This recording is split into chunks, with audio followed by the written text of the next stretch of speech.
2024 की जो election prediction था उसमें जो प्रेडिक्शन हुआ और जो रियलिटी हुआ उसमें बहुत ज़्यादा अंतर था। हम छत्तीसगढ़ में लगातार 2 बार गलत हुए हैं। पॉलिटिकल कंसल्टेंसी भी काफी बूम हुआ है। तो पॉलिटिकल कंसल्टेंट्स की संख्या बहुत बढ़ गई है, एक्सपेंशन हो गया, इवॉल्व नहीं हुआ। व्हाट वाज द फैक्टर जिसके कारण जो प्रेडिक्शन किया जा रहा था, जो कि सभी को गट फीलिंग था कि इतना सीट्स आएगा, वो नहीं आया? संविधान। Many leaders within the Congress party did not expect that they are likely to reach 100 mark. क्या आपको लगता है कि 2014 से 2024 के बीच में पोलराइजेशन भी एक फैक्टर रहा है?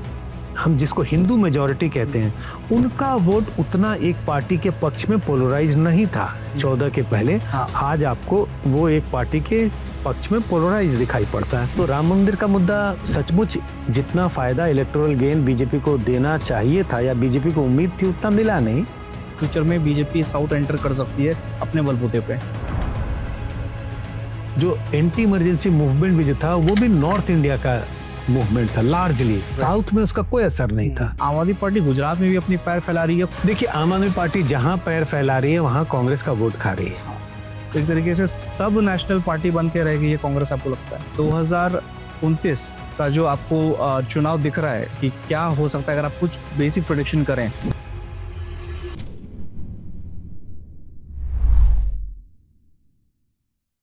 आज हमारे गेस्ट है CSDS लोक नीति के को डायरेक्टर, प्रोफेसर और one of the renowned political analyst and psephologist mister Sanjay Kumar ji. Professor Sanjay Kumar, mister Sanjay Kumar. इनका नाम है संजय कुमार। आज हमने बैठकर इंडियन पॉलिटिक्स का past, present and future decode किया है। चलिए पॉडकास्ट शुरू करते हैं। Welcome sir, thank you for coming to the show. आपका आने के लिए बहुत धन्यवाद, आपने समय दिया। सर, हम डायरेक्ट सवाल से शुरू करते हैं कि अभी चुनावी मुद्दा बिहार इलेक्शन के कारण बहुत गर्म है, लेकिन हम थोड़ा सा पीछे जाते हैं और थोड़ा सा 2024 की जो लोकसभा रिजल्ट्स आए उसको समझने का कोशिश करते हैं, क्योंकि आप सेफोलॉजिस्ट हैं और आप प्रेडिक्शन में एक्सपर्ट हैं। तो आप मुझे और व्यूअर्स को ये बताइए कि 2024 की जो इलेक्शन प्रेडिक्शन था उसमें जो प्रेडिक्शन हुआ और जो रियलिटी हुआ उसमें बहुत ज़्यादा अंतर था, और एक दो पोलस्टर्स तो ऐसे थे जो कैमरा के सामने आके रो दिए।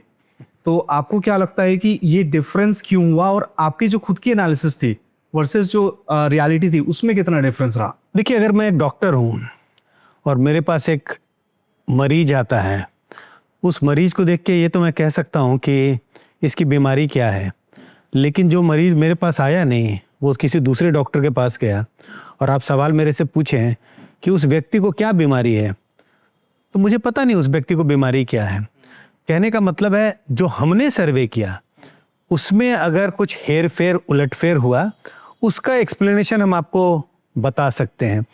दूसरे लोगों ने जो सर्वे किया, और आप ठीक कह रहे हैं, तमाम सर्वेज आए, लॉट्स ऑफ एग्जिट पोल, ढेर सारे एग्जिट पोल आए, और अगर हम उसका निचोड़ देखें तो सारे एग्जिट पोल यही बता रहे थे कि 400 पार, 400 के करीब, 390, 395 एनडीए के लिए, और हम सबको पता है कि आया बहुत कम।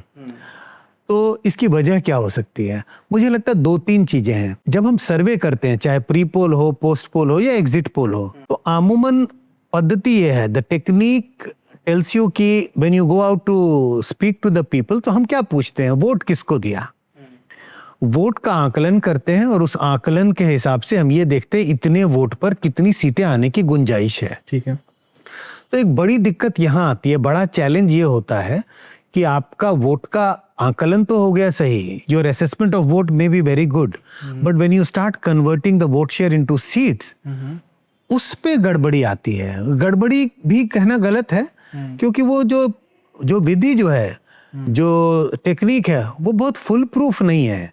तो एक गलती वहां हो सकती है, उसका उदाहरण देने की कोशिश करता हूं। अगर आप देखें 2009 का लोकसभा का चुनाव, तो बीजेपी को वोट आया था 18.6%। लोकसभा 2009 बीजेपी की सीटें आई थी नेशनली, 116 लोकसभा सीटें उन्होंने जीती थी। अगर आप 2014 का लोकसभा का चुनाव देखें तो कांग्रेस का वोट था 19.6, और कांग्रेस को सीटें आई थी 44। ठीक है। वही देश, वही चुनावी पद्धति, वही मतदाता, सब कुछ वही। तो आमूमन क्या होगा, 19.6 जो तेज दौड़ रहा है उसको तो आगे रहना चाहिए, हाँ, और जो धीरे दौड़ेगा उसको पीछे होना चाहिए। तो 18.6 में 116 सीटें आती हैं और 19.6 में 44 सीटें आती हैं। तो कई बार इसका भी हेर फेर होता है, इसका ये जो टेक्निक है, तो इसके कारण बहुत लोगों को गलती होती है। तो एग्जिट पोल जिसकी हम चर्चा कर रहे हैं, हम सबने ये देखा कि सीटों का अनुमान कितना लगाया लोगों ने, और सीटों का अनुमान सबका गलत निकला। वोट प्रतिशत देखा नहीं है हमने कि वोट प्रतिशत का अनुमान किसका सही था, किसका गलत था। अगर आप वोट प्रतिशत देखेंगे तब आपको लगेगा कि नहीं, इतना गड़बड़ नहीं था। अच्छा। ये जरूर है कि बीजेपी को 36-37% आया और ज्यादातर लोगों को लग रहा था कि बीजेपी 40% के आसपास रहेगी।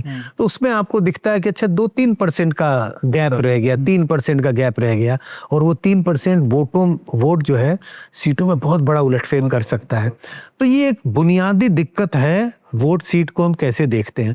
लेकिन सिर्फ यही नहीं बात है, कई और चीजें रही होंगी जिसके कारण एग्जिट पोल और नतीजे जो है वो बिल्कुल अलग अलग आए। सबके साथ सर, मतलब हाँ, हो सकता है लोगों ने, एक तो परसेप्शन के सहारे भी कुछ लोग गए। अच्छा। कि भाई ऐसा माहौल बन रहा है, गए होंगे। अच्छा। माहौल बन रहा है, लग रहा है कि बीजेपी बहुत अच्छा करने वाली है। और दूसरा हो सकता है कि थोड़ा अर्बन सैंपल ज्यादा होगा। हम सब जानते हैं कि बीजेपी का जो जनाधार है गांव के मुकाबले शहरों में ज्यादा है। हालांकि चीजों में बहुत बदलाव है, बीजेपी अब ग्रामीण इलाकों में भी उन्होंने अपनी पैठ बना ली है। They are equally popular in urban and rural India, but still आप देखेंगे थोड़ा डिफरेंस है। अर्बन इलाकों में अभी भी बीजेपी की पकड़ बहुत ज्यादा है। एग्जिट पोल आमूमन, चूंकि वो प्रेशर होता है ना, उसी दिन शाम को आपको दिखाना है, तो आप शहरों में ज्यादा करते हैं, और शहरों में ज्यादा कर लिया तो आपका जो सैंपल है वो रिप्रेजेंटेटिव नहीं है। शहरों से आपने ज्यादा लोगों से बात की तो आपको लग रहा है बीजेपी का वोट भी ज्यादा दिखा और सीटें भी ज्यादा दिखी। तो ये सब कुछ ऐसी चीजें लगती हैं जिसके कारण तमाम एग्जिट पोल 2024 के लोकसभा चुनाव में फेल हुए। और आपके जो प्रेडिक्शन थे, खुद निजी प्रेडिक्शन या सीएसडीएस के प्रेडिक्शन, और रियलिटी में कितना फर्क दिखता है? फर्क था। हम सीटों का प्रेडिक्शन नहीं करते हैं, हम वोट का प्रेडिक्शन करते हैं। हमने तकरीबन 40% वोट का अनुमान किया था, जो नहीं था। 3-4% फर्क था। और इसी के लिए आप देखेंगे कि पब्लिक परसेप्शन में, मतलब जितनी एग्जिट पोल करने वालों की बुराई, या उसको अगर सही शब्द में कहें पिटाई हो रही थी, तो हमारे सर्वेस पे लोग सवाल नहीं उठा रहे थे। हम हमेशा सिर्फ वोट का अनुमान लगाते हैं, और हमारा वोट का अनुमान सिर्फ बीजेपी के लिए गलत हुआ था। अच्छा। बाकी पार्टियों के लिए बीजेपी का अनुमान, हमने अदर्स का अनुमान थोड़ा कम लगाया, बीजेपी का ज्यादा लगाया। तो आप ऐसे देखेंगे तो लगेगा हाँ, सर्वे तो मोर और लेस ठीक है, मोटा मोटी ठीक है। लेकिन अगर मान लीजिए हमने सीटों का अनुमान लगाया होता तो हम भी वैसे ही दिखाई पड़ते जैसे दूसरे दिख रहे हैं। अच्छा। और सर, क्या ऐसा मुद्दा रहा या व्हाट वाज द फैक्टर जिसके कारण जो प्रेडिक्शन किया जा रहा था, जो कि सभी को गट फीलिंग था कि इतना सीट्स आएगा, वो नहीं आया? जैसे कि राम मंदिर का जो मुद्दा था वो फेल हो गया, या फिर यूपी के लोगों का सेंटिमेंट नहीं समझा गया। ये क्या मुद्दा था सर आपके हिसाब से? देखिए, बार बार इस बात का जिक्र होता है कि इंडिया एक फेडरल कंट्री है। India is a combination of large number of states. और हम जब कहते हैं कि क्या लोकसभा का चुनाव राष्ट्रीय चुनाव है, चर्चाएं होती हैं इस पे कि राष्ट्रीय चुनाव नहीं है, क्योंकि अगर आप स्टेट्स को देखेंगे तो कहीं रीजनल पार्टी बहुत अच्छा कर रही है, कहीं नेशनल पार्टी एक जगह पे अच्छा करती है तो दूसरी जगह पे फेल होती है। 2024 के चुनाव के नतीजों को देखें तो ये बहुत ही कंप्लीटली फ्रैक्चर्ड मैंडेट था। ठीक है। और क्यों कहते हैं? यूपी में बीजेपी का प्रदर्शन अच्छा नहीं, पड़ोसी राज्य बिहार में बीजेपी का प्रदर्शन बहुत अच्छा, जबरदस्त। हरियाणा में प्रदर्शन अच्छा नहीं, गुजरात में बहुत अच्छा प्रदर्शन, राइट।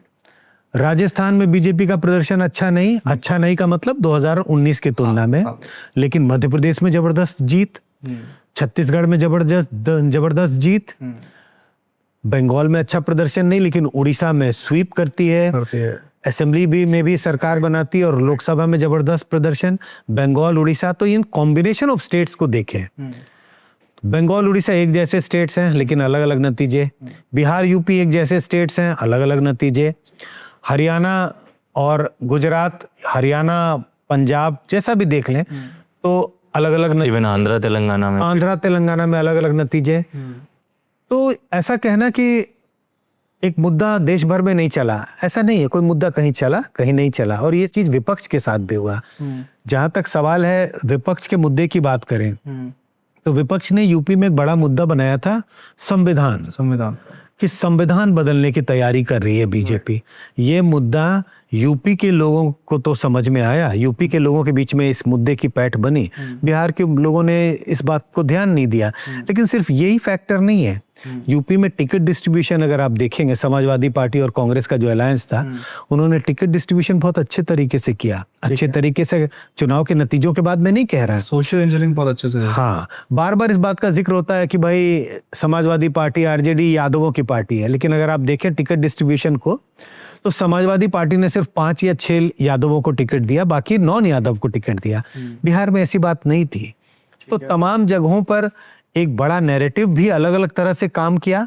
लोकल मुद्दे हावी रहे चुनाव पर, तो लोकल मुद्दा राजस्थान का और मध्य प्रदेश का अलग हो गया, तो दोनों जगहों के नतीजे अलग हो गए। सर बट कर्नाटका में जब आप कह रहे हैं कि स्टेट्स के बिहेवियर के हिसाब से नेशनल इलेक्शन डिसाइड हुआ था, तो कर्नाटका में विद इन एन ईयर मतलब कांग्रेस के अगेन वहाँ पे वोट शेयर बहुत कम था, डिफरेंस वोट शेयर का, लेकिन सीट्स में 135 वर्सेस बीजेपी के इतने जो कम सीट्स आ गए थे। तो बट जैसे ही लोकसभा आया, देन लोकसभा में कांग्रेस एक्सपेक्ट कर रही थी कि वो ट्रांसलेट होगा नंबर ऑफ सीट्स पे, बट उतना ट्रांसलेट नहीं हो पाया। ऑफ कोर्स पिछले इलेक्शन से ज़्यादा अच्छा था, but couldn't translate that much. देखिए, वोटर कई बार ये इस बात को ध्यान देता है कि ये चुनाव देश का प्रधानमंत्री चुनने का चुनाव है या राज्य का मुख्यमंत्री चुनने का चुनाव है। ठीक है। आपने कर्नाटक का एग्जाम्पल दिया, मैं दिल्ली का उदाहरण देता हूँ। Look at what has happened in Delhi, not once twice. Yes, 2014 Lok Sabha election, all 7 seats goes to the BJP, and 2015 assembly election, we all know a historic win of Aam Aadmi Party,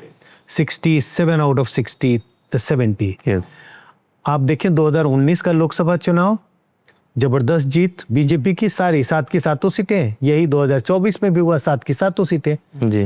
लेकिन जब विधानसभा का चुनाव 2020 का हुआ तो आम आदमी पार्टी बहुत अच्छा करती है, और 25 के विधानसभा चुनाव में हार जाती है। अच्छा करती है आम आदमी पार्टी BJP दिल्ली में अच्छा करती है।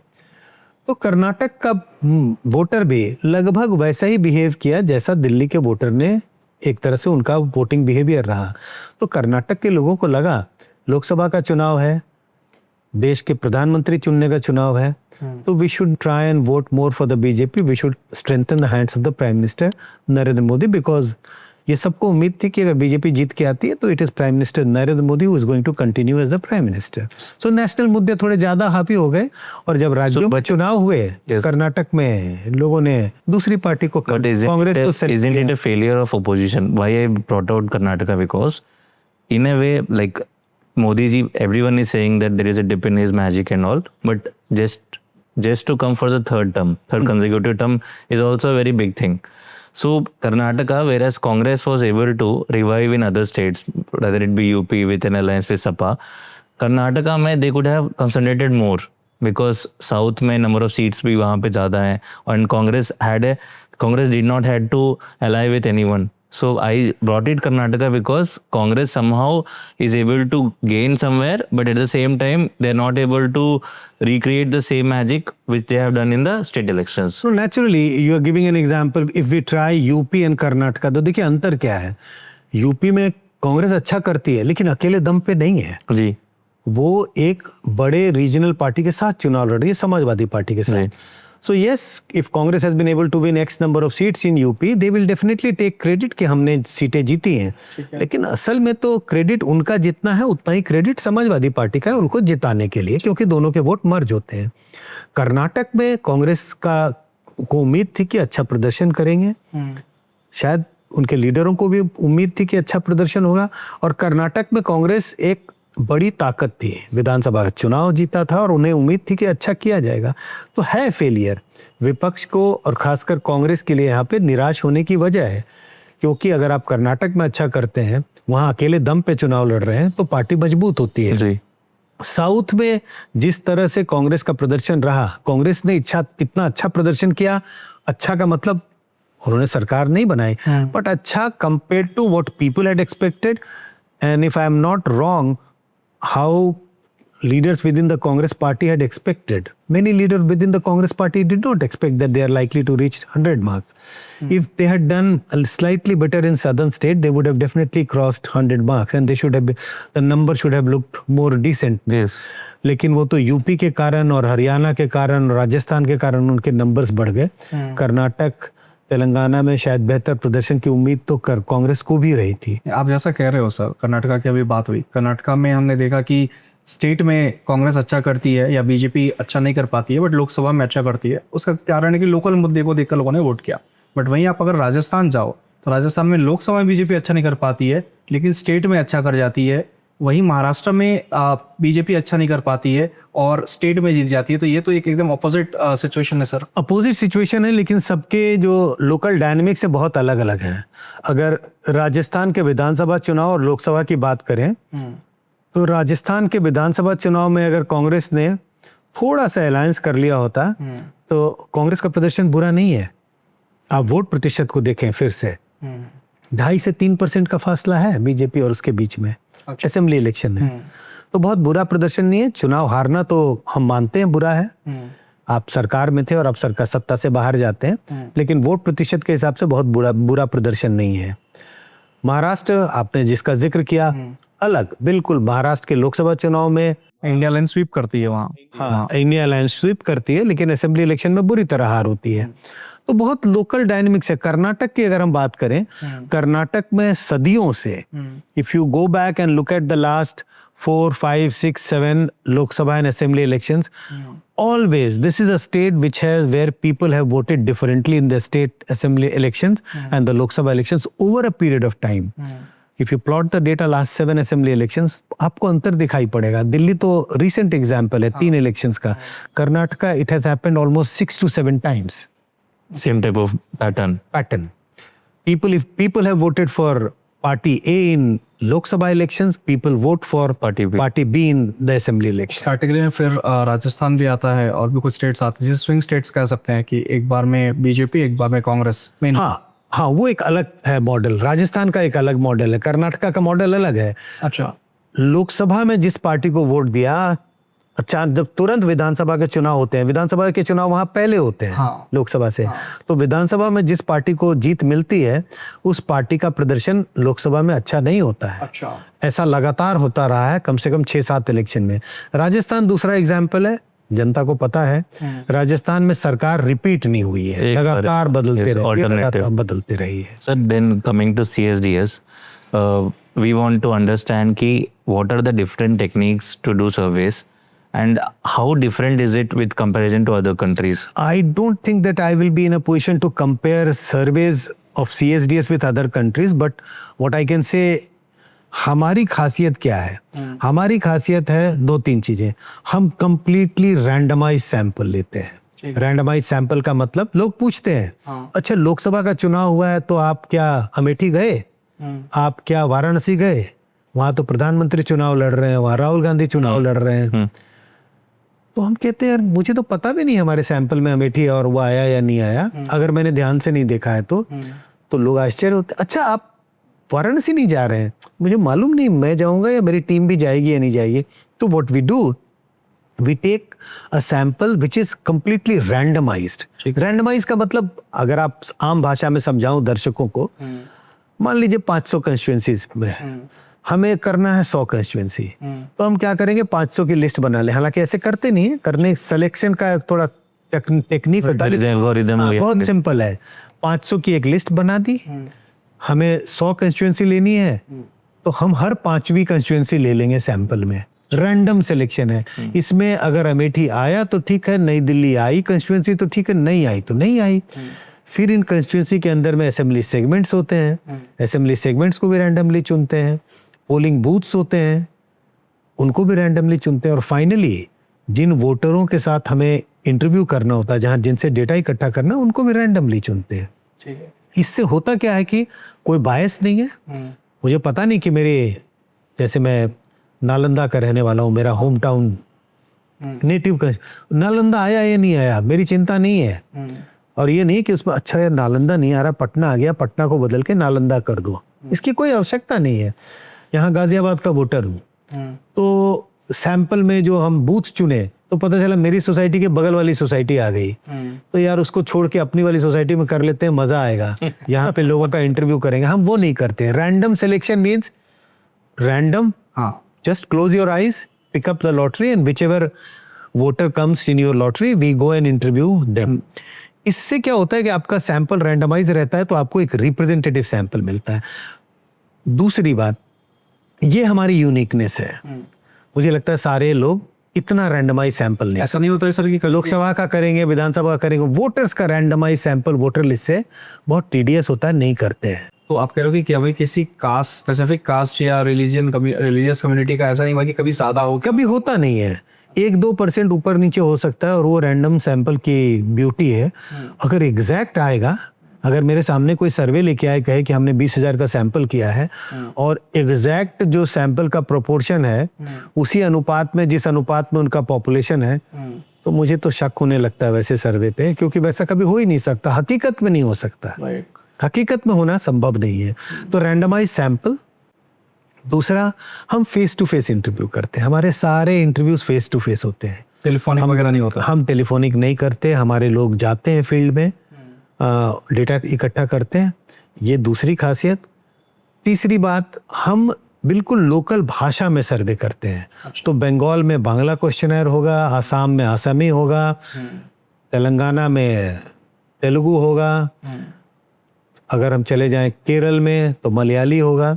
तो हमारे जो नेशनल सर्वेज होते हैं, लोकसभा के सर्वेज में तकरीबन 18 से 20 भाषाओं में हमारे क्वेश्चन ट्रांसलेट होते हैं जी। हाँ, तो ये सब खासियत है एक तरह से।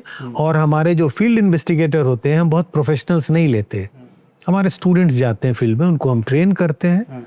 तो ये हमारी टेक्निक है और यही 2-3 चीजों में हमें लगता है हम दूसरों से अलग हैं। सैंपल्स हमारे छोटे होते हैं क्योंकि हम रैंडमाइज सैंपल लेते अभी हैं। आपने सर 2,500 का सैंपल पूरा स्टेट प्रिंट कर दिया, कभी 4,000 में कर दिया। बिल्कुल। आप कर्नाटक की बात करें, कर्नाटक का विधानसभा का चुनाव हमने 1664 सैंपल लिए थे और वोट प्रतिशत देखें एग्जैक्ट है।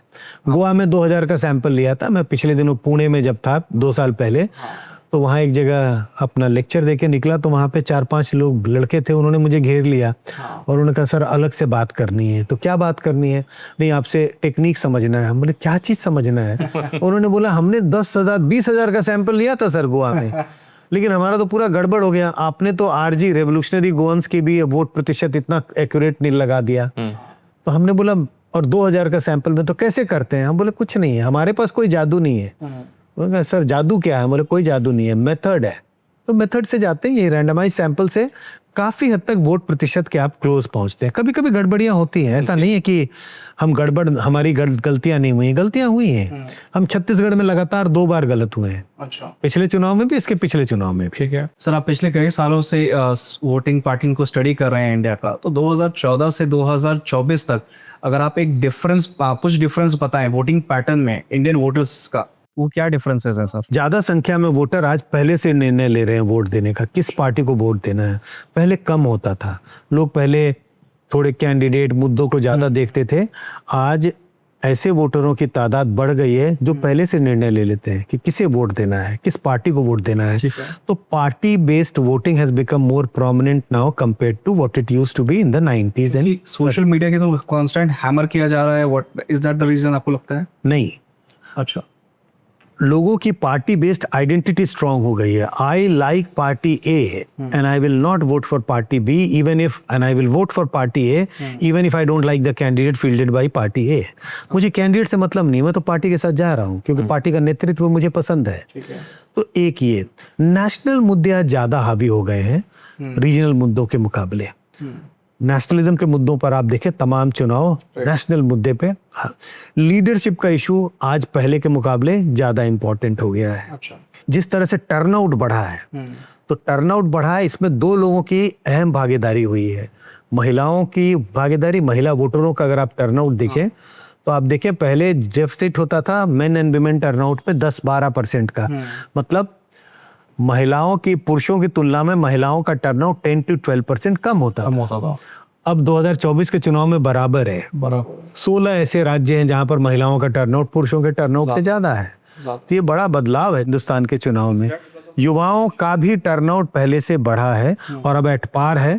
पहले युवा मतदाता, और युवा मतदाताओं में उनका जिक्र कर रहा हूं जिनकी उम्र 18 से 25 साल है, इनका टर्नआउट एवरेज टर्नआउट से 4-5% कम होता था, आज वो एट पार है। ये सब बड़े बदलाव सर दिखाई। इसी बात पे एक आपका रिसेंट जर्नल भी था यूथ एंड पॉलिटिक्स वाले पे, आप कह रहे हैं कि वुमेन वोटर का पार्टिसिपेशन बढ़ा है, but that has not translated into leadership. मैं नहीं कह रहा, आंकड़े कह रहे हैं, ये चुनाव, और ये चुनाव based on facts, based on चुनाव आयोग के आंकड़े हैं जी, बेस्ड ऑन द सर्वे के आंकड़ों को तो आप सवाल भी उठा सकते हैं। वैसे तो आजकल लोग चुनाव आयोग पे भी सवाल उठा रहे हैं, लेकिन उनके आंकड़े जो है मैं उसी की विश्लेषण based on the numbers which are on the government Absolutely, websites. absolutely. So my question is that why that is not getting translated into the leadership point of view? इसी बात पे जो women bill की बात हो रही है, because there has not been much increase even Chhattisgarh में जहाँ पे बोलते हैं कि women participation अच्छा है, which is at just 20%. So why that is not, if women voters are interested in voting, somehow the party should be able to pick the women leaders and give them chance to contest in state election or Lok Sabha. See, there is a misnomer. Parties always believe, most parties believe that winnability among women candidates is less. Okay. And why I said that misnomer? Because if you look at the winnability, winnability का मतलब अगर आपने 100 महिलाओं को चुनाव लड़ाया उसमें कितनी जीत के आती हैं, और 100 पुरुष जीत लड़ रहे हैं तो उनमें कितने जीत के आते हैं। तो winnability of women is much higher compare to men. But एक कैच है, महिलाओं की संख्या जो चुनाव लड़ने की वो कम है, और वो साधारण महिलाएं चुनाव नहीं लड़ रही होती हैं, वो किसी की बहू, किसी की बेटी, किसी की माँ होती है, तो उनकी पहचान एक बनी होती है, और उनकी पहचान किसी मेल मेंबर की पहचान से बनी होती है ऑलरेडी। पुरुषों की तादाद ज्यादा होती है, और बहुत सारे ऐसे पुरुष होते हैं जो चुनाव लड़ रहे होते हैं जिनकी कोई आइडेंटिटी नहीं होती है। तो इसी के लिए पार्टीज अभी महिलाओं को, वैसी महिलाओं के लिए को ढूंढ पाना उनके लिए मुश्किल होता है। लेकिन मुझे लगता है ये डिबेट अब अगले 2-4 साल में खत्म हो जाएगा, क्योंकि हम सबको पता है कि अब एक बिल पास हो चुका है, महिलाओं को कानूनी तौर पर 33% रिजर्वेशन असेंबली और लोकसभा में मिल चुका है।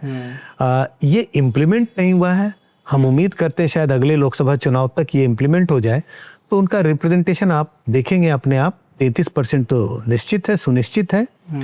धीरे धीरे आप देखेंगे कि शायद इनका रिप्रेजेंटेशन 33 से ऊपर जा सकता है। और मैं ऐसा क्यों कह रहा हूँ, अगर आप लोकल बॉडी इलेक्शंस को देखें तो लोकल बॉडी इलेक्शंस में भी कई राज्यों में शुरू में 33% रिजर्वेशन था, now many states offer 50% reservation, but if and most of the states have undergone 6-7 rounds of local body election. But if you look at many states, in many states, if the state has given 50% reservation to women candidates or 33%, in many states, the percentage of women getting elected in the local body election is much more than 50%, much more than 33% in the state which has provided 33% reservation. What does it indicate?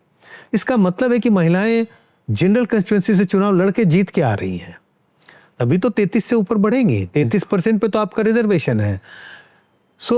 और ऐसे कई राज्य अब हैं, इसमें समय लगता है, लेकिन जो आप तकरीबन 20 से 25 साल लगे। तो 29 में अगर लोकसभा और विधानसभा में महिलाओं का आरक्षण लागू हो गया, तो मैं ये नहीं कह रहा हूँ कि अगले चुनाव, लोकसभा चुनाव में 40% जीत के आएंगे, लेकिन मुझे लग रहा है ये बदलाव होगा, धीरे धीरे होगा, आपको 10-15 साल में ये बदलाव दिखा। So sir, just to relate it with like, ये बदलाव तो होगा, बट कौन सी पार्टी इसका एडवांटेज लेगी वो डिपेंड करेगा कि लीडरशिप में कितने चेंजेस हो रहे हैं। So can we relate that to the recent Delhi CM appointment, कि रेखा गुप्ता जी को इसीलिए भी अपॉइंट किया हुआ क्योंकि दिल्ली से जो मैसेजिंग जाती है कि आपने सीएम बनाया एक वुमेन सीएम को, तो can we relate that to there? होता है, फर्क पड़ता है। कभी कभी आप अगर ममता बनर्जी की पार्टी को देखें, तृणमूल कांग्रेस को हमेशा महिलाओं का वोट थोड़ा ज्यादा मिलता है, क्योंकि the party is headed by a women, women leader, and that's too a very strong women leader. Yes. If you look at Tamil Nadu, at one point of time when Jayalalitha used to be the chief minister, party leader, so Jayalalitha also used to get large number of women votes, Yes. more votes among women compared to what DMK used to get. थोड़ा सा tilt आपको मायावती के पक्ष में भी दिखता था women vote, but not in the proportion as I mentioned about the two leaders, Mamata Banerjee और जयललिता के प्रोपोर्शन में नहीं। लेकिन सो एक टेंडेंसी होती है कि अगर महिला कोई खड़ी है तो महिला वोटरों का कि उनकी तरफ हम वोट झुकाव। लेकिन जिस बात का जिक्र मैंने पहले कहा कि during last 10 years party based identity बढ़ गया है, इसके कारण महिलाएं भी वो पार्टी बेस्ड ही थोड़ा सा झुकाव उनका ज्यादा हो जाता है। हम एक पार्टी के समर्थक हैं, हम एक पार्टी को वोट देना चाहते हैं, even if that party has not given a ticket to a woman and the rival party has given a ticket to a women candidate, ठीक है। but then there is a dilemma in them. तो क्या करूं, महिला को vote दूं या अपने पार्टी के साथ जाऊं? बड़ी संख्या में लोग आजकल पार्टी के इंक्लूडिंग महिलाएं वो पार्टी के साथ जाना पसंद करते, कहते नहीं पार्टी अच्छी है, हमको इसी पार्टी को वोट देना, because this party has done good things for me and for the country. Sir आप जब सर्वे करते हो या फिर आप जो कह रहे हो पार्टी वाइज आइडेंटिटी, बट इसी केस में लास्ट मोमेंट पे या कुछ महीने पहले जब फ्रीबीज का क्वेश्चन आ जाता है, जैसे अभी बिहार में चुनाव हो रहा है और नीतीश कुमार जी ने फ्रीबीज अनाउंस कर दिया, तो थोड़ा सा ऐसा लगा कि उनका पलड़ा भारी हो रहा है जो गिर रहा था। तो उस समय क्या सर्वे प्रेडिक्शन एकदम रॉन्ग हो जाते हैं या फिर एकदम वो जो पार्टी वाइज आइडेंटिटी है उसमें शिफ्ट आता है, वो इसको आप कैसे देखते हो सर? देखिए सर्वे क्या अनुमान लगाता है, आप अगर कहें आज बिहार में सर्वे हमने किया और एक वोट प्रतिशत का अनुमान लगाया, तो सर्वे क्या ये बता रहा है कि चुनाव के दिन नतीजे यही होंगे? अगर आप ऐसा रीड कर रहे हैं, अगर सर्वे ये कहता है कि चुनाव के दिन यही होगा, तो वो सर्वे की गलती है, क्योंकि सर्वे तो जिस वक्त किया जाता है उस समय की स्थिति बताता है। ठीक है। जो लोग रीड कर रहे हैं वैसे वो गलती कर रहे हैं। आपने सर्वे कल पढ़ा और आपने कहा अच्छा तो मतलब एनडीए जीत गई, आरजेडी जीत गई, क्योंकि ये सर्वे तो बता रहा है आरजेडी को 170 सीटें आ रही हैं। सर्वे ये बता रहा है अगर आज चुनाव हो जाए तो एक पार्टी को 170, दूसरे को 105 आने की गुंजाइश है। सर्वे ये नहीं बता रहा है कि जब हाइपोथेटिकली 12 अक्टूबर को और 14 अक्टूबर को वोट पड़ेंगे तो लोग वैसे ही वोट देंगे जैसा कि वो 20 अगस्त को कह रहे थे। एग्जिट पोल आपको सटीक बताना चाहिए, क्योंकि एग्जिट पोल तो तब होता है जब वोट पड़ गए होते हैं। तो सर्वे ये नहीं बताता कि जीतेगा हारेगा कौन, सर्वे ये बताता है आज की स्थिति क्या है। इसको रीड करने, इसको पढ़ने की कला जानने की जरूरत है। दोष दोनों तरफ है। जो लोग सर्वे करते हैं उसको ऐसे परोसते हैं, ये एडवर्टीजमेंट जैसा है। हर व्यक्ति यही कहता है, जो कंपनी जो चीज बनाती है कहती है हमारा बेस्ट है, एजेंडा पैक लगता है, इससे अच्छा कोई है ही नहीं है। तो सर्वे करने वाले ऐसे उसको परोसते हैं कि बस नतीजे आ गए जी। क्या वो एजेंडा पैक भी रहता है सर? जरूर रहता होगा, हमने ऐसे कभी प्रेशर दबाव नहीं फेस किए, लेकिन कुछ लोग ऐसा कहते हैं कि अगर दबाव ना भी हो तो एजेंडा बैक्ड होता है कई बार। लोगों को अभी तो आप देखेंगे पार्टी आजकल सर्वे का सहारा लेती है कई बार अपने कैंपेन में, कहती है सर्वे ये बता रहा है कि हम आगे हैं पीछे हैं ये वो। तो लेकिन सारे के सारे सर्वे एक जैसे नहीं होते हैं। जैसा आपको पता है हर जगह में अगर हम कुछ अच्छे ड्राइवर होते हैं तो कुछ बुरे ड्राइवर भी होते हैं, कुछ अच्छे सर्वे करने वाले हैं तो कुछ बुरे भी हैं, तो वैसे ही है। So in the game of perception जो आपने स्टार्टिंग में बताया था, तो मीडिया सर्वे को बहुत ही अच्छे टूल की तरह यूज़ करता है, क्योंकि उनको ही ब्रेकिंग न्यूज़ बनती है इससे। अभी आपने बोला ये और मैन ऑफ फैक्ट्स एंड आंकड़े के वजह, क्योंकि आजकल आपने कहा फर्स्ट टाइम वोटर्स या फिर यूथ पार्टिसिपेट कर रहे हैं, तो जेनजी कह सकते हैं जो अभी के यूथ है उनको आंकड़े बहुत पसंद है कि कितने परसेंटेज लोग ये वगैरह करके। तो डोंट यू थिंक कि अगर सर्वेस आप को इंटरप्रेट किया जाए कि ये आज की स्थिति है, अगर ये सबको पता चल जाए तो फिर मीडिया का हाउसेस के लिए तो दिक्कत की बात है। हाँ, उसको सेंसेशनलाइज कर दिया जाता है मीडिया के द्वारा। नया सर्वे आया, बीजेपी जीत रही है, नया सर्वे आया, कांग्रेस की सरकार, और रिजल्ट के बाद उसी सर्वे को दिखा के फिर कि ये गलत थे, ये सही थे। तो सबकी अपनी, मुझे लग रहा है कि जिम्मेदारी होनी चाहिए। सर्वे करने वाले की अपनी जिम्मेदारी है। जिस बात का आपने जिक्र किया कि क्या एजेंडा बेस्ड सर्वे करना चाहिए, मुझे लगता है उससे परहेज करना चाहिए। एजेंडा बना सकता है, लेकिन एजेंडा वो मुद्दों का एजेंडा हो। सर्वे ये बताए क्या मुद्दे हैं, जनता चाहती क्या है, उसको टेम्पर करके ये ना बताए कि पार्टी कौन सी जीत रही है अगर आपका सर्वे वो नहीं दिखा रहा है। इनकी जिम्मेवारी है सर्वे करने वालों की कि आप एक कायदे से न्यूट्रल सर्वे करें। मीडिया की जिम्मेवारी होनी चाहिए कि सर्वे को एक न्यूट्रल तरीके से पेश किया जाए और उसको सेंसेशनलाइज नहीं किया जाए। आज की दिक्कत ये है कि सब चीज़ को सेंसेशनलाइज कर दिया जाता है। जिस ट्वीट का आप जिक्र कर रहे हैं उसके बड़े रीट्वीट्स हुए हैं और बहुत व्यूज़ हैं। सेंसेशनलाइज किया हुआ है। मैंने जिस बात को कहा नहीं, एक तो किसी न्यूज़ पोर्टल ने तो ये कहा कि कुछ ऐसा ही लिखा है जो मैं पढ़ के खुद भी हैरान हूँ, मेरा फोटो लगा करके, कि मैंने कहा इतने वोट की चोरी हेरा फेरी, कुछ ऐसा। मैंने तो एक सिंपल प्लेन फैक्ट डाला है, है ना। मैंने कहा कि आपकी उम्र है 38 साल और आपकी उम्र है 26 साल। अब मैं ये कहाँ कह रहा हूँ कि दोनों में बहुत अंतर है और आप बुद्धिमान हैं क्योंकि आप ज़्यादा उम्र के हैं, आपका तजुर्बा अच्छा है, इसीलिए आपके सवाल अच्छे होंगे, उनके सवाल गलत होंगे। मैंने 2 फैक्ट रख दिए थे। तो सेंसेशनलाइज नहीं करना चाहिए। और पार्टियों को भी सर्वे कराती है पार्टियां, अगर मुद्दे बेस्ड सर्वे कराएं तो बहुत अच्छा है देश के लिए, जनता के लिए, जिससे कि जनता के मुद्दे कम से कम पार्टियों तक तो पहुंचेगी। सर इसी को रिलेट करते हुए कैंपेनिंग जो है पोस्ट मोदी जी जब 2014 में इलेक्ट हुए, लास्ट 10 ईयर्स आपने रिसेंटली एक वो भी किया था, प्रेस कॉन्फ्रेंस भी किया था डिजिटल कैंपेन्स में कि कैसे वो हुआ है, इंक्रीज हुआ है, कैसे चेंजेस हुए हैं। तो overall as a level political consultancy भी काफ़ी बूम हुआ है। प्रशांत किशोर जी जो कि एक one of the greatest political consultants माने जाते हैं, अब वो पॉलिटिक्स में आ गए हैं। और there are other consultancies also. So ये जो कन्वेंशनल वे था ये अब काफ़ी साइंटिफिक हो रहा है। तो इस पे आपका क्या ओपिनियन है कि how much it has evolved and इसका आगे मतलब what is the future of this in Indian politics? Sadly evolve नहीं हुआ, अच्छा, एक्सपेंशन हो गया, इवॉल्व नहीं हुआ। एक्सपेंशन मतलब अब हर व्यक्ति या हर चौथा व्यक्ति जो पॉलिटिकल साइंस पढ़ के आ रहा है, अब मैं जब यूनिवर्सिटी में जाता हूँ, पॉलिटिकल साइंस पढ़ रहे हैं, क्या करना है, पॉलिटिकल कंसल्टेंसी। तो पॉलिटिकल कंसल्टेंट्स की संख्या बहुत बढ़ गई है।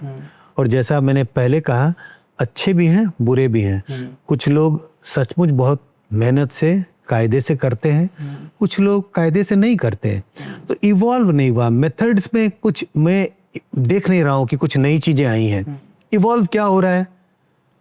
सैंपल साइज, अच्छा, 4000 5000 से वो कोई सब क्लेम्स यही है, देश का, दुनिया का सबसे बड़ा सर्वे, 10 लाख का सैंपल, 5 लाख का सैंपल्स। तो इवॉल्व ये हुआ है कि आपका सैंपल साइज बढ़ता जा रहा है, जिसकी आवश्यकता नहीं है। पहले तो इतने बड़े सैंपल की जरूरत नहीं होती है, लेकिन कोई लेजिटिमेसी नहीं है। आपने कहा तो इतना सैंपल कैसे किया, इसकी विधि के बारे में। इवॉल्व होने का मतलब क्या है? ग्रेटर ट्रांसपेरेंसी, ट्रांसपेरेंट होइए। और कुछ मेथोडोलॉजिकल इनोवेशंस, आपने क्या मेथोडोलॉजिकल इनोवेशंस किए, इसमें कोई बहुत अंतर दिखाई नहीं पड़ता। अब ऐप यूज करना, वो तो टेक्नोलॉजी के सहारे हम जा रहे हैं, लेकिन कोई बहुत इवॉल्व नहीं हुई ये चीजें। हमने भी कोई बहुत नई सारी चीजें नहीं, हमने लगभग 20 साल से जो हम जैसा कर रहे हैं हम वैसे ही करते हैं। इवॉल्व थोड़ी बहुत सैम्पलिंग की टेक्निक में हम थोड़ा बात जब देखते हैं, कई बार क्या होता है कि हमें अगर एक स्टेट में 4 राउंड करना है, तो हमने इस पे भी एक्सपेरिमेंट किया। एक ही बार में एक सैंपल सेलेक्ट कर लो कंस्टिट्यूएंसीज का, पोलिंग स्टेशन का, क्या इन्हीं जगहों पे बार बार जाएं ये बेहतर है, क्या हम अलग अलग चेंज करें तो बेहतर है। तो हम वो एक्सपेरिमेंट्स करते रहते हैं, लेकिन दावे के साथ ये नहीं कह सकते कि ये वाली विधि ज़्यादा अच्छी है, ये वाली विधि ज़्यादा अच्छी है। तो बहुत इवॉल्व नहीं हुआ, एक्सपैंड ज़रूर कर गया है। और फ्यूचर तो है, फ्यूचर इसी के लिए है क्योंकि पार्टीज भी कंसल्टेंट्स को हायर करती हैं, इंडिविजुअल कैंडिडेट्स कंसल्टेंट्स को हायर करते हैं। ये अच्छी चीज है। इन हाउस कैपेसिटी भी बिल्ड कर रही है, इन हाउस कैपेसिटी बिल्ड कर रही है, ये अच्छी चीज है। क्योंकि अगर आप एक प्रोफेशनल इनपुट लेते हैं तो वो एक अच्छी बात है। लेकिन अच्छे पॉलिटिशियन, अच्छी पार्टी कौन सी है, दोनों का एक सामंजस्य बनाए, अपने पॉलिटिकल सेंस का और पॉलिटिकल कंसल्टेंसी जो उसको इनपुट्स दे रही है। आप पॉलिटिकल कंसल्टेंसी के इनपुट्स को बिल्कुल खारिज ना करें और ना तो उनको खारिज ना करें। अगर दोनों का सामंजस्य होगा तो बहुत बढ़िया है। आप एक डॉक्टर के पास जाते हैं, फिजिशियन के पास जाते हैं, उसको देख के लगता है कि बुखार है आपको वो काफी अस्वस्थ होता है कि आपको मतलब जॉन्डिस नहीं है, ये नहीं है, एक सिंपल बुखार है, लग रहा है कि जो वायरल चल रहा है वही है। फिर भी वो ये कहता है बट फिर भी एक ये टेस्ट करा लीजिए, वो रिकन्फर्मेशन के लिए, just to be more sure. हाँ, तो वो टेस्ट को देख के कहता है कि हाँ, मैं जैसा कह रहा था ना, इसमें आया नहीं, अच्छी बात है। आ गया होता तो अपनी सोच बदलता। तो पॉलिटिकल कंसल्टेंट वो टेस्ट के जैसा है और जो पॉलिटिशियन है वो डॉक्टर के जैसा है। तो पॉलिटिकल कंसल्टेंट जब उसको रिपोर्ट ला के देता है तो उसको या तो खारिज ना करे, उसको लगे कि तो चीजें अलग दिखाई पड़ रही हैं, तो अपने आप को एडजस्ट करे कि अच्छा मुझे लग तो नहीं रहा था कि आपको टाइफाइड होगा, लेकिन रिपोर्ट तो बता रहा है टाइफाइड। तो डॉक्टर ये नहीं कहेगा रिपोर्ट को फाड़ा और फेंका, बोला जब मैं कह रहा हूँ यही, रिपोर्ट करने वाले को थोड़ी पता, वो एमबीबीएस डॉक्टर थोड़ी है, मैं बता रहा हूँ ना आपको। तो ये नहीं होना चाहिए। अगर ऐसा नहीं होगा तो मुझे लग रहा है दोनों की जो गाड़ी है, वो गाड़ी के जो 2 चक्के, उसके हिसाब से गाड़ी बड़े स्मूथ चलेगी। देश में सर आपने वोटिंग पैटर्न की बात की अभी, एक फैक्टर जो हमने कवर नहीं किया वो है पोलराइजेशन। क्या आपको लगता है कि 2014 से 2024 के बीच में पोलराइजेशन भी एक फैक्टर रहा है? और दूसरा, क्या अगर ऐसा है तो उसका लिमिट हम हिट कर चुके हैं? लिमिट क्या है पता नहीं है। अच्छा, हिट कर चुके हैं पोलराइजेशन। देखिए, पहले भी इसकी चर्चा होती है, 2014 के पहले भी कहा जाता था कि पोलराइजेशन से मतलब क्या समझते हैं? पोलराइजेशन का मतलब कि कोई एक खास समूह, इलेक्टोरल पोलराइजेशन की बात कर रहे हैं, कोई एक मुद्दा हो जिसके इर्द गिर्द ढेर सारे लोग जमा हो। Religious polarisation. Religious polarisation. तो आप देखें कि माइनॉरिटीज का वोट भी जैसे पहले पोलराइज था, आज भी उतना ही पोलराइज दिखाई पड़ता है, कभी थोड़ा ज्यादा कभी थोड़ा कम। लेकिन हाँ, दूसरी तरफ हम जिसको हिंदू मेजॉरिटी कहते हैं, उनका वोट उतना एक पार्टी के पक्ष में पोलराइज नहीं था 14 के पहले। आज आपको वो एक पार्टी के पक्ष में पोलराइज दिखाई पड़ता है, और यही वजह है कि उस पार्टी बीजेपी का जनाधार बढ़ा है। पहले बीजेपी, आप याद कीजिए 98-99 का लोकसभा चुनाव, और ये वो चुनाव है जब बीजेपी की एनडीए की पहली बार सरकार बनी थी। उस वक्त बीजेपी को 26.5% वोट मिले थे, और उन्होंने हिट किया था अपना हाईएस्ट सीट 190-293। आज बीजेपी 37-38% वोट लेके बनी हुई है। और आप शिफ्ट देखें, दलितों का वोट, ओबीसी का वोट, आदिवासी वोट, अपर कास्ट का वोट तो उनको हमेशा से मिलता रहा, आज वो भी पोलराइज्ड है। तो पहले अपर कास्ट में उनकी पैठ ज्यादा थी, दलित आदिवासी का वोट कांग्रेस की तरफ जाता था, ओबीसी का वोट दोनों के बीच में बटा हुआ दिखता था। अगर 100 ओबीसी वोटरों की हम बात करें तो 96, 98, 99, 2004, 2009 तक लगभग 25% बीजेपी को और 25% कांग्रेस को मिलता था, और 50% वोट जो वो रीजनल पार्टी को जाता था। अगर हम 2024 की बात करें तो अब ओबीसी वोटरों में से लगभग 44% वोट जो है वो बीजेपी के पक्ष में है। तो 24 से 44 हो गया। कांग्रेस 25 से घट के 18-19 पे चली आई है। तो हिंदू समाज के अलग अलग जाति वर्ग के वोटरों का झुकाव बीजेपी की ओर बढ़ा है। आप इसको अगर पोलराइज्ड कहना चाहते हैं, कहते हैं कि पोलराइजेशन हुआ, हिंदू पोलराइजेशन, तो आप इसको हिंदू पोलराइजेशन कह सकते हैं। आप इसको एसिमिलेशन कह सकते हैं कि एकजुट हुए हैं, तो एकजुट हुए हुए जरूर दिखाई पड़ते हैं पहले की तुलना में। 24 में ये क्या घटा है थोड़ा, या फिर बहुत मामूली गिरावट आई है, बहुत मामूली गिरावट। मैंने ओबीसी वोट का जिक्र किया, 2019 में 44% था, 2024 में 43% था, 1% की गिरावट है। वैसे ही दलित वोट में भी 38-36, इतना ही बहुत मामूली गिरावट है। और वो आपको वोट प्रतिशत से भी समझ में आएगा, कि सीटों से भी समझ में आता है कि थोड़ी मामूली गिरावट है, बहुत, जिसको आप नजरअंदाज भी कर सकते हैं। ठीक है सर, आपने कुछ पॉडकास्ट में ये जिक्र किया कि राम मंदिर का जो मुद्दा था वो एक जो डिसाइडिंग फैक्टर लग रहा था इलेक्शंस का, वो इसलिए नहीं चला क्योंकि लोगों ने ये कहा कि हमने तो इसके लिए वोट दिया था, आपने राम मंदिर बनाया, आपका काम हो गया, अब हम अपने हिसाब से अगली सरकार चुनेंगे। और दूसरी बात है, आपने ये भी कहा था कि ये वोट जो हमने दिया, क्योंकि लोगों को परसेप्शन है कि बीजेपी हार गई और एक तरीके से, और इंडिया ने से बहुत अच्छा कर दिया, बट आपने ये कहा था कि लोगों ने विपक्ष को मजबूत करने के लिए ये वोट दिया है। तो इस पर आप थोड़ा सा बताएं लोगों को, व्यूअर्स को, कि क्या। देखिए, बार बार इस बात की चर्चा हो रही थी कि 2024 के चुनाव में राम मंदिर का मुद्दा जबरदस्त रूप से चलेगा। पहले भी जिस बात का मैंने जिक्र किया कि ये बहुत डिसेंट्रलाइज इलेक्शन था, फ्रैक्चर्ड मैंडेट है। कुछ राज्यों में चला होगा, अगर हम मध्य प्रदेश की बात करें, छत्तीसगढ़ की बात करें, तो बड़ी जीत हुई बीजेपी की, तो निश्चित रूप से कुछ ना कुछ ही असर रहा होगा। यूपी में भी कहीं ना कहीं कुछ तो असर रहा होगा, लेकिन जितनी उम्मीद बीजेपी को थी उतनी सीटें नहीं आई। तो इसका सीधा सीधा संबंध तो हम देख सकते हैं कि राम मंदिर का मुद्दा, क्योंकि आप याद कीजिए जब राम मंदिर का इनॉग्रेशन हुआ था तो किस तरह की लहर थी, किस तरह का उमंग था लोगों के बीच में, और उस वक्त तो देख के यही लगता था कि ये बड़ा मुद्दा बन गया है और इसी मुद्दे पर बड़ी संख्या में लोग वोट करेंगे, लेकिन ऐसा हुआ नहीं। तो राम मंदिर का मुद्दा सचमुच जितना फायदा इलेक्टोरल गेन बीजेपी को देना चाहिए था या बीजेपी को उम्मीद थी, उतना मिला नहीं।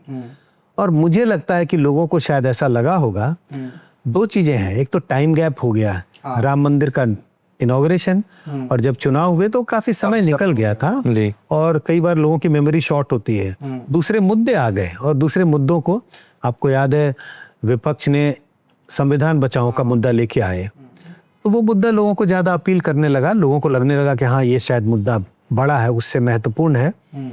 और मैंने ये भी कहा कि मुझे लगता है कि शायद वोटरों को ये लगा होगा कि इनके मैनिफेस्टो में तो लगातार इस बात की चर्चा हो रही थी कि जब हम शासन में आएंगे, जब हम सत्ता में आएंगे तो हम राम मंदिर बनाएंगे। तो हमने लगातार इनके लिए वोट किया है, 14 में भी 19 में भी।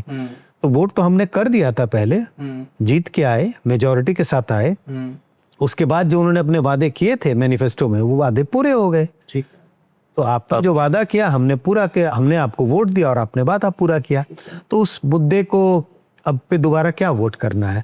तो शायद इस कारण से ये मुद्दा उतना नहीं चला जितना बीजेपी को जो उम्मीद विपक्ष थी। को मजबूत करने वाली बात थी, ये कितना ज्यादा आपको प्रैक्टिकल लगाया, कितना पॉसिबल है कि ये एक रीजन है रिजल्ट के, जो मतलब जो रिजल्ट हमने देखा उसका जो मेन रीजन था कि विपक्ष को मजबूत करना, ये आपको दिख रहा है? देखिए विपक्ष मजबूत, अब कहते हैं कि कोई व्यक्ति मतलब हेल्दी हो गया ज़्यादा, तो हम कैसे कहते हैं? हम कहते हैं उसका वजन ले लो। पिछले महीने 60 था, इस महीने 65 हो गया। फिर कहते हैं बच्चा लंबा हो गया बहुत।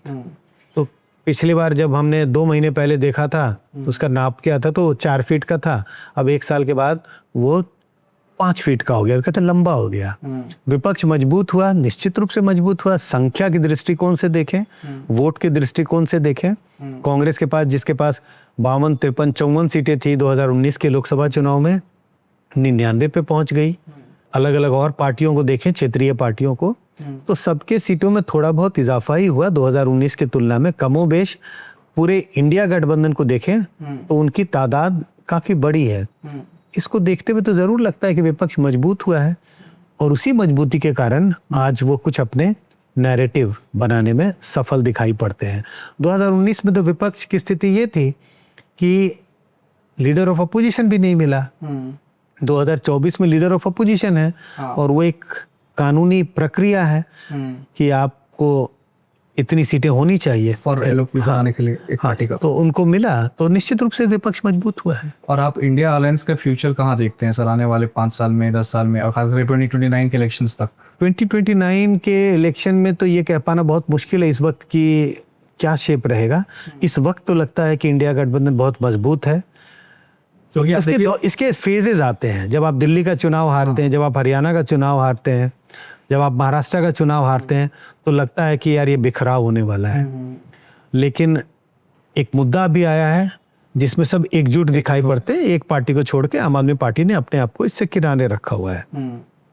तो मुद्दों पे एकजुटता दिखाई पड़ती है। अब 2029 में तो अभी बहुत समय है। अगर किसी से ये पूछें कि आज 18 तारीख है, 18 अगस्त 2025 है, तो 18 अगस्त 2028 में बारिश होगा या नहीं होगा, बता पाना बहुत मुश्किल है। जो बताता है वो परम पंडित है। मैं तो इतना बड़ा पंडित नहीं हूँ कि कह पाऊँ कि 29 में क्या होगा, विपक्ष एकजुट रहेगा या नहीं रहेगा। लेकिन अगर रूलिंग पार्टी ऐसे ही कुछ मुद्दे देती रहे, कुछ मुद्दे उनके मिलते रहेंगे, तो एकजुट रहेंगे। कई स्टेट्स में जब चुनाव आएंगे तो बिखराव दिखाई पड़ेगा, क्योंकि उनके इंटरेस्ट एक है। केरल में जब चुनाव होगा तो केरल में मुख्य लड़ाई कांग्रेस और लेफ्ट के बीच में है, उनके लिए मुश्किल होगा। जब बंगाल में चुनाव होगा तो वहां कांग्रेस, तृणमूल कांग्रेस के खिलाफ चुनाव लड़ेगी, तो मुश्किल होगा। उस वक्त लगेगा कि यार ये विपक्ष तो अब एकजुट नहीं रह सकता। तो ऐसे बीच बीच में रोड ब्लॉक्स आएंगे। लेकिन अगर मुद्दे मिलते रहे तो 2029 तक विपक्ष मजबूत, एकजुट तो जरूर दिखाई पड़ना चाहिए। Sir, in comparison to that, here for our viewers, we wanted to know कि alliance formation kind of government, non-alliance मतलब single party वाली जो बात है, जैसे एनडीए भी है। अभी नीतीश कुमार जी जो है महागठबंधन के साथ थे, he was moving along with India bloc and suddenly the shift happened, and Chandrababu Naidu also has parted ways with NDA before, and then before elections he just joined hands. So how do you see that ये political convenience के हिसाब से alliance form करना, ये India के लिए कितना, मतलब इंडियन डेमोक्रेसी और उसके लिए कितना फायदेमंद है या नुकसानदार है? फायदेमंद तो बिल्कुल भी नहीं है। मुझे लगता है कि ऐसी स्थिति होनी नहीं चाहिए राजनीति में कि कोई भी किसी के साथ चला जाए। आज दिक्कत यह है कि आइडियोलॉजी बिल्कुल पीछे चली गई है, और कन्वीनियंस ही एक तरह से इशू बन गया है कि कौन किसके साथ जा रहा है। तो पहले एक होता था कि आइडियोलॉजिकल कम से कम कुछ कोहेरेंस तो हो, तब हम साथ आएंगे। Right. तो मुझे नहीं लगता है कि किसी तरह से ये इंडियन डेमोक्रेसी को स्ट्रेंथन करती है। ये तो एक तरह से पब्लिक में भी इसकी इमेज अच्छी नहीं जाती है कि आज इसके साथ हैं, कल वो दूसरे के साथ जा रहे हैं। बट आपने कहा कि of course short term memory होती है, मुद्दे आ जाते हैं, क्या उस वजह से ये चीज़ को पब्लिक भूल जाती है? क्योंकि it's a very big thing कि आप पहले किसी को बोल रहे थे मंच पे कि ऐसे हैं वैसे, फिर उन्हीं के साथ हाथ मिला रहे हैं, हाथ ऐसे ऐसे करके खड़े ठीक कर रहे हैं, कह रहे हैं। बिहार की ही बात करें तो नीतीश कुमार की बात होती है तो उन्होंने कितनी बार पाला बदला, इनके साथ गए, उनके साथ गए, फिर इनके साथ आए, फिर उनके साथ गए। एक ही दिन में एक बार रेजिग्नेशन दे रहे हैं, फिर 1 घंटे में शपथ ले रहे हैं। लेकिन इसके बावजूद उनकी पार्टी को 16-17% वोट है। क्यों आज भी बिहार की राजनीति में पार्टियां उनके साथ हाथ मिलाना चाहती हैं? हाथ मिलाना चाहती हैं जनता के नज़र में। अगर हम जनता के नज़रिए से देखें तो जनता को लगता है कि यार ये क्या कर रहे हैं। लेकिन जब चुनाव फिर आएगा तो उनका जो कोर सपोर्टर है फिर उनके साथ चलेगा। इस वक्त नाराज होता है कि क्या नीतीश जी क्या कर रहे हैं। तो ऐसे तमाम नेता हैं, जब वो पाला बदलते हैं तो लोग नाराज होते हैं या खुश होते हैं। इवन महाराष्ट्र भी सर। लेकिन जब चुनाव आता है तो थोड़े इन सब चीज़ों से भूल करके फिर वो देखते हैं कि हमें किसको वोट करना है। तो बिहार एक अच्छा उदाहरण है और ऐसे आपको कई उदाहरण दिखाई पड़ेंगे। इवन महाराष्ट्र भी जिस हिसाब से शिवसेना और पार्टीज टूटी और रिक्लेम किया गया name, it got very uglier in last 2-3 years। So वो भी चीज़ों को भूल कर लोगों ने इस बार फिर से उनको जिन लोगों ने पार्टी तोड़ा था उनको फिर से विश्वास किया है। तो आपको क्या लगता है कि ये पार्टीज की कैंपेन करने की तरीका है या परसेप्शन को तुरंत चेंज कर पाने का एक एडवांटेज है जिस वजह से ये लोग कन्वर्ट कर पा रहे हैं? एक बार आप देखिए आपने जिक्र किया महाराष्ट्र का कि पार्टी तोड़ी और सफल रहे, उनको उनके साथ समर्थन ज़्यादा। लेकिन आप दूसरे राज्यों को भी देखें, कर्नाटक में देखें, येदुरप्पन बड़ी पार्टी के साथ थे, पार्टी तोड़ी, अपनी पार्टी बनाए, लेकिन सक्सेसफुल नहीं हुए। उमा भारती MP में। हाँ, इसके बाद वो यूपी के जो मुख्यमंत्री थे कल्याण सिंह, ऐसे कई नेता हैं जो पार्टी तोड़ के अपनी पार्टी बनाते हैं लेकिन सक्सेसफुल नहीं होते हैं। तो आपको दोनों एग्जाम्पल्स दिखाई पड़ेंगे। तो जनता को लगता है कई बार आपने पार्टी अगर तोड़ी है तो आपके साथ जाते हैं क्योंकि जो आपकी पेरेंट पार्टी है उससे कहीं ना कहीं डीप रूटेड नाराजगी कहीं ना कहीं दिख रही होगी। Okay. नाराजगी रही होगी तभी वो जो फ्रैक्शन है, जो टूटा हुआ टुकड़ा जो गया, उनके साथ चले जाए। With the leadership change। Sir अभी जो लोकसभा चुनाव हुआ था उसमें हमने देखा कि नॉर्थ में बीजेपी की कुछ सीटें तो कम हुई है, लेकिन साउथ में बीजेपी का प्रेजेंस बढ़ा है, खास करके तेलंगाना, कर्नाटका में वापस से रीगेन हुआ है। और टीडीपी के अलायंस के साथ देखें तो फिर आंध्रा में भी कुछ वापस से सीट्स उन्हें मिले हैं। तो आप ये नॉर्थ वर्सेस साउथ पॉलिटिक्स को किस तरीके से देखते हैं, और क्या आपको दिखता है कि फ्यूचर में बीजेपी साउथ एंटर कर सकती है अपने बलबूते पे? देखिए, साउथ एंटर कर सकती है क्योंकि अभी करने का स्कोप है। तमिलनाडु में उनके पास स्कोप है, केरल में स्कोप है, आंध्रा में स्कोप है, लेकिन हर जगहों पर जैसे तमिलनाडु और आंध्रा की राजनीति में उन्हें किसी का सहारा लेना पड़ेगा। जैसे उन्होंने बिहार में सहारा लिया, अन्य राज्यों में भी सहारा लिया, और धीरे धीरे बीजेपी अपनी पैठ बढ़ाती है। So I think if you look at the politics of Andhra Pradesh and Tamil Nadu, they need a strong alliance. They have already formed an alliance in Andhra Pradesh. TDP के साथ alliance है, and I think they have done well compared to what BJP would have done if they had contested election alone. तो scope तो है, जरूर BJP अपना पैर पसारेगी। और नॉर्थ में सैचुरेशन हो चुका है, एक समय में सैचुरेशन हो गया था, आपने तमाम सीटें जीत चुके हैं, तो कभी हारेंगे कभी जीतेंगे, लेकिन साउथ में एक्सपेंशन की गुंजाइश है। नॉर्थ साउथ पॉलिटिक्स में बड़ा बदलाव यही, बड़ा डिवीजन यही दिखाई पड़ता है। कांग्रेस नॉर्थ में बहुत कमज़ोर हो गई है और साउथ में अभी भी उसकी पैठ बनी हुई है। चाहे केरल की बात करें, चाहे हम तेलंगाना की बात करें, कर्नाटक की बात करें, कम से कम 3 तो राज्य ऐसे हैं जहाँ पर उनकी पैठ है। आंध्रा से में वो बिल्कुल गायब है, और तमिलनाडु में बैसाखी के साथ हैं, डीएमके के साथ पुराना अलायंस है, इसी के लिए कांग्रेस अच्छा कर लेती है। तो नॉर्थ साउथ में ये डिफरेंस दिखाई पड़ता है। BJP largely a party of the north trying to expand in the south, Congress at the moment largely a party of the south trying to reclaim its lost ground in the north. Sir ऐसे मतलब कांग्रेस भी एक तरीके से north की party है, BJP भी एक नॉर्थ की पार्टी है अगर आप देखें प्रैक्टिकली, बट ये नैरेटिव फैलाया जाता है कि बीजेपी जो है वो नॉर्थ की पार्टी है, साउथ में नहीं चलने देंगे बाय रीजनल पार्टीज। वही कांग्रेस जो है वो सक्सेसफुल है। तो ये किस तरीके का सर हिपोक्रेसी है कि कांग्रेस को हम अलग देख रहे हैं कि हाँ कांग्रेस को वोट दिया जा रहा है, बीजेपी को वोट नहीं दिया जा रहा है? क्योंकि अगर भाषा के दृष्टिकोण से देखें, बार बार आप एजेंडा को देखें, तो बीजेपी का थोड़ा एजेंडा मतलब हिंदुत्व तो सभी राज्यों में चलता है, लेकिन भाषा, हम हिंदी भाषा में काम, हिंदी भाषा रीजनल लैंग्वेजेस को थोड़ा बढ़ावा देना, और उसमें हिंदी लैंग्वेज की थोड़ी प्रोमिनेंस आ जाती है। तो हिस्टोरिकली उनके पास लीडर नहीं रहे हैं, वो हिंदी भाषी क्षेत्र की पार्टी रही है। कांग्रेस पुरानी पार्टी है, उनके पास साउथ सदर्न स्टेट्स के लीडर रहे हैं। इंदिरा गांधी आज नहीं, किसी जमाने में जाके चिकमंगलुरु से चुनाव लड़ करके जीत के आई थी। तो इसी के लिए कांग्रेस मेडक से भी जीत के आई। तो इसके हिसाब से कांग्रेस ने अपने पैठ बहुत पहले साउथ में बना लिया। आप याद कीजिए इमरजेंसी 1977 का इलेक्शन, इमरजेंसी के बाद कांग्रेस का नॉर्थ इंडिया में सफाया हो गया, लेकिन साउथ कांग्रेस की जो सीटें आई थी वो साउथ से आई थी, क्योंकि जो एंटी इमरजेंसी मूवमेंट भी जो था वो भी नॉर्थ इंडिया का मूवमेंट था लार्जली, साउथ में उसका कोई असर नहीं था। तो कांग्रेस सक्सेसफुल रही। तो हिस्टोरिकली कांग्रेस के रूट्स स्ट्रांग हैं साउथ में, इसी के लिए वो जमी हुई। Even the big leaders who were BJP, हाँ, बीजेपी के रूट्स नॉर्थ में ज्यादा स्ट्रांग रहे, और धीरे धीरे वो अब पैर पसारने की कोशिश कर रही है साउथ में। सर 2 मिनट आम आदमी पार्टी पे बात कर लेते हैं। ऑल्दो हमने देखा कि दिल्ली में सफाया तो नहीं बोलूंगा, बट कुछ परसेंटेज वोट कम आने के कारण आम आदमी पार्टी सरकार से हट चुकी है।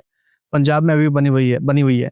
लेकिन आप देखें तो गुजरात में अभी भी एक बाईपोल्स हुआ, उसमें अभी आम आददमी पार्टी ने इसी साल शायद अपनी सीट जीती, बाईपोल्स में बीजेपी को हरा था एक अच्छे मार्जिन से। वो सीट पहले भी आम आदमी पार्टी की थी, आम आदमी पार्टी का लीडर बीजेपी में गया, और इस बार गोपाल इटालिया जी जीते।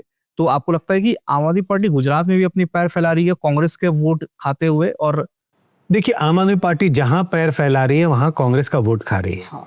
दिल्ली उदाहरण है, पंजाब उदाहरण है, गोवा में थोड़ा बहुत विस्तार हुआ वहां, और गुजरात में उन्हें पिछली बार 13% के करीब 13-14% वोट आए असेंबली में। वोट किसके नीचे गया? 30% से भी नीचे कांग्रेस चली गई। दोनों का वोट जोड़ दें तो आपको एक डिसेंट वोट दिखाई पड़ेगा। तो निश्चित रूप से इसमें कोई शक नहीं है कि आम आदमी पार्टी का एक्सपेंशन कांग्रेस के कॉस्ट पर हो रहा है। हाँ, नहीं मतलब मैं ये कह रहा हूँ कि जो रूरल एरिया से कांग्रेस के मतलब आम आदमी पार्टी को वोट्स मिल रहे हैं गुजरात में, तो ये जो नैरेटिव है आम आदमी पार्टी का वो कैसे ले जा रही है उतने रूरल एरियाज तक, और कांग्रेस ये नहीं कर पा रही है बिना नेशनल पार्टी। ये आपको क्या रीजंस के पीछे दिख रहे हैं? कांग्रेस नहीं कर पा रही है अलग अलग इलाकों में। देखिए, कांग्रेस जैसे नॉर्थ में तो आप देखो तो सर सफाया हो चुका है, सब जो है रीजनल पार्टीज के दम पे ही चल रही है, 1-2 स्टेट अगर आप हटा तो। और साउथ में भी कहीं ना कहीं वही है। तो एक तरीके से सब नेशनल पार्टी बन के रहेगी ये कांग्रेस, आपको लगता है? निश्चित रूप से अगर आप उसके परफॉर्मेंस को देखें तो जो आपने शब्द का इस्तेमाल किया, सब नेशनल पार्टी के जैसी दिखाई पड़ती है।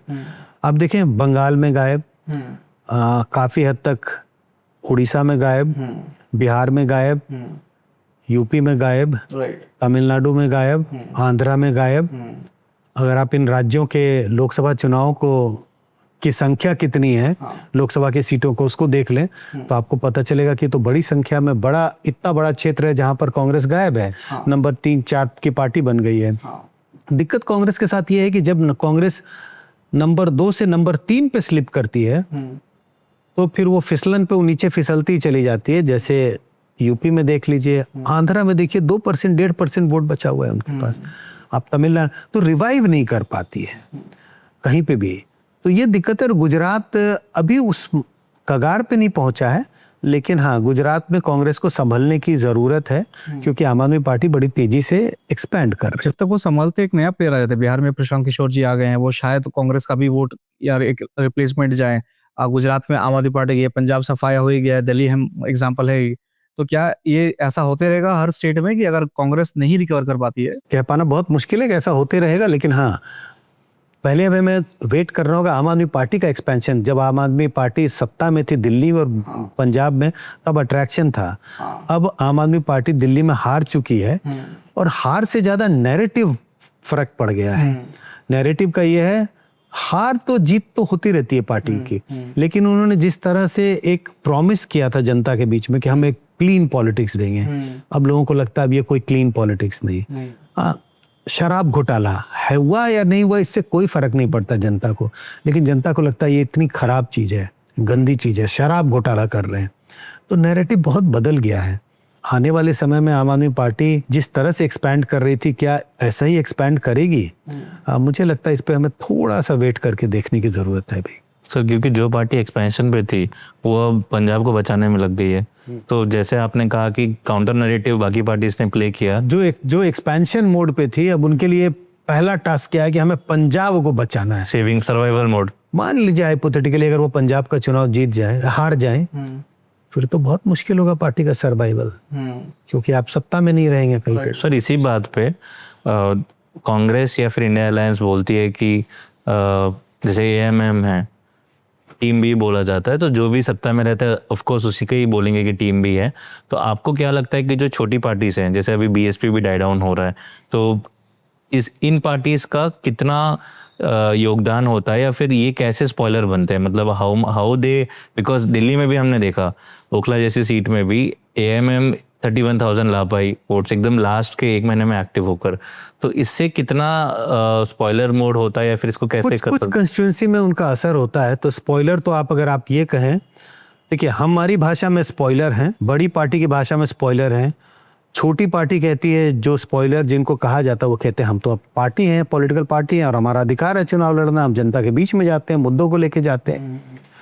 तो पूरे स्टेट में अगर आप देखेंगे तो आपको स्पॉइलर जैसे नहीं दिखेंगे, लेकिन उनके कुछ पॉकेट्स होते हैं। आपने ओखला का जिक्र किया, बिहार की कुछ कंस्टिट्यूंसी का जिक्र हो सकता है। अभी आम आदमी पार्टी ये जब दिल्ली में जब चुनाव हुए थे तो कुछ कंस्टिट्यूंसी में आपको दिखाई पड़ेगा कि शायद कांग्रेस ने स्पॉइलर का काम किया।